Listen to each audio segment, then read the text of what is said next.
आर्यन, काफी अच्छा मौसम है ना। हवाएं तेज हैं पर शांति है। सूरज ढल रहा है और ये मिट्टी की सौंधी खुशबू, सच में ऐसी खुशबू शहरों में नसीब नहीं हो सकती। मेरा कभी कभी जी चाहता है कि मैं गांव में ही शिफ्ट हो जाऊं। सुल्तानपुर के पास के गांव में घूमते हुए वेदा आर्यन से कहते हैं। आर्यन वेदा के साथ साथ चल रहा था। हाँ सर, ये तो है। देखिए ना, कितना अच्छा काम है हमारा। एक तो हम लोगों की मदद भी करते हैं, उससे पैसे भी कमा लेते हैं और बहुत सी जगहों पर घूम भी लेते हैं। और कुछ जगहें इतनी सुंदर हैं कि जिनके बारे में हमें पता ही नहीं होता, जैसे ये गांव। वो दोनों हंसे। वेदा और आर्यन यहाँ पर मुखिया जी के घर आए हुए थे क्योंकि उन्हें केस मिला था इस गांव से। इस गांव में बहुत सी स्पिरिट्स थी जो आज़ाद हो गई थी। दरअसल थोड़े दिन पहले इस गांव में पानी की टंकी बनने का ऑर्डर पास हुआ था और जो ज़मीन उसके लिए अलॉट हुई थी, वहाँ पर एक तांत्रिक ने कुछ आत्माओं को कैद करके रखा हुआ था। वो तांत्रिक तो कब का मर चुका था और गांव वालों को भी पता नहीं था इसके बारे में। जब वहाँ पर खुदाई हुई और मटकियाँ निकलनी शुरू हुई तो ये आत्माएं आज़ाद हो गई। टंकी का काम तो रुक गया पर गांव वालों का जीना हराम हो गया। देर रात तक डरावनी आवाज़ें आती रहती। रात को कोई बाहर जाता तो वो आत्माएं उन पर हमला करती। ये तो अच्छा है कि इंटरनेट अब हर घर में है और आज की जनरेशन उसका यूज़ अच्छे काम के लिए भी कर लेती है। तो ऐसे ही गांव में एक लड़के ने मुखिया की सलाह लेकर वेदा को बुलाया। तांत्रिक वगैरह भी सब आ चुके थे पर उनसे कुछ हुआ नहीं। आखिर में वेदा ने ही सारी चीज़ों को सेट किया और आत्माओं को वापस से मटके में डालकर ऐसी जगह दफना दी जहाँ कोई जाएगा नहीं। और अब बारी आ गई थी वहाँ से जाने की। ट्रेन शाम की थी, वक्त था उनके पास। तो वेदा और आर्यन गांव में घूम रहे थे और यहाँ वहाँ की बातें कर रहे थे।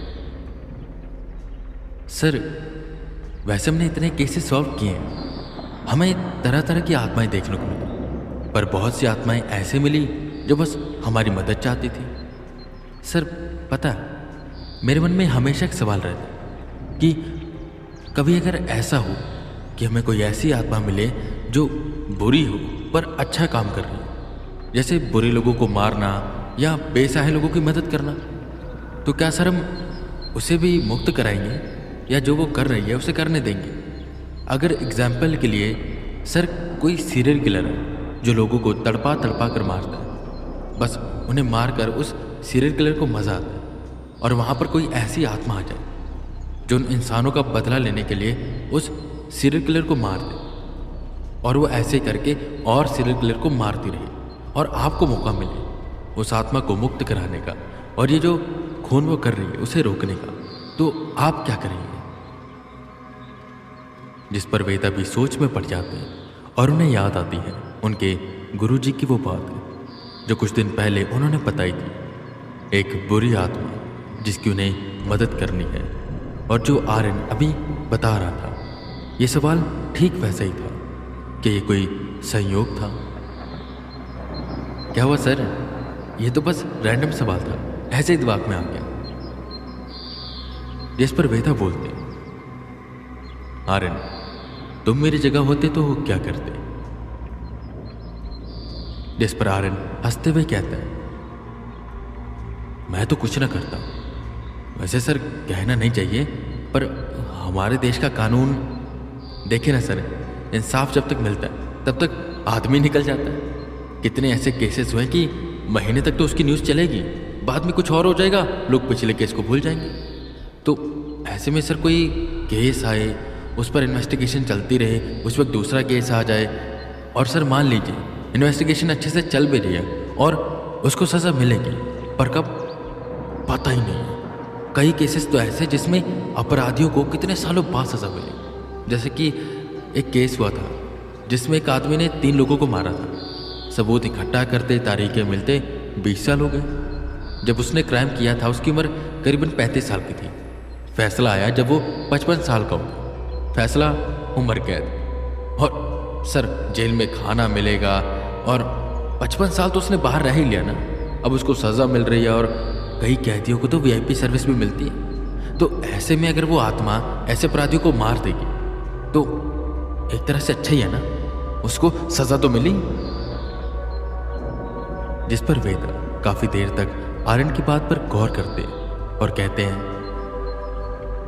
आर्यन तुम्हारी बात तो सही है, पर क्या यही भगवान की मर्जी होगी? जैसे किसी इंसान ने पाप किया, उसे सजा मिलती है कानून की नज़र में, वो चलो अलग है, मैं उसकी रिस्पेक्ट करता हूँ, पर उससे उस पाप की सजा मिलेगी जीते जी भी कर्म के अनुसार, और मरने के बाद भी नरक में जाने के बाद, जैसे कि तेल में तले जाना, कीड़े उसे खाते हैं, जो भी हमारे पुराणों में लिखी गई है।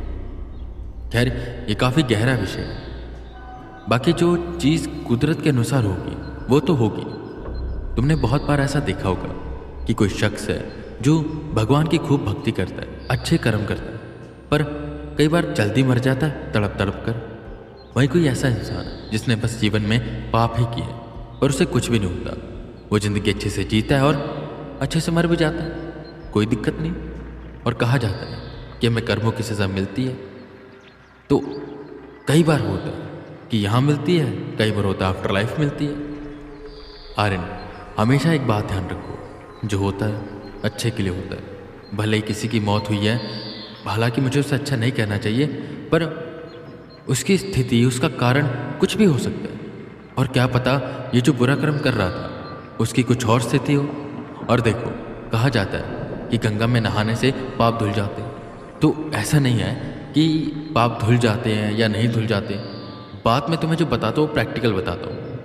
पहले समय के लोग गलती करते थे, पाप करते थे, तो गंगा नदी को माँ की तरह देखते थे। कैसे एक बच्चा जब गलती करता है माँ के सामने माफ़ी मांग लेता है, और अगर सच सच बता देता है तो माँ भी उसे माफ़ कर देती।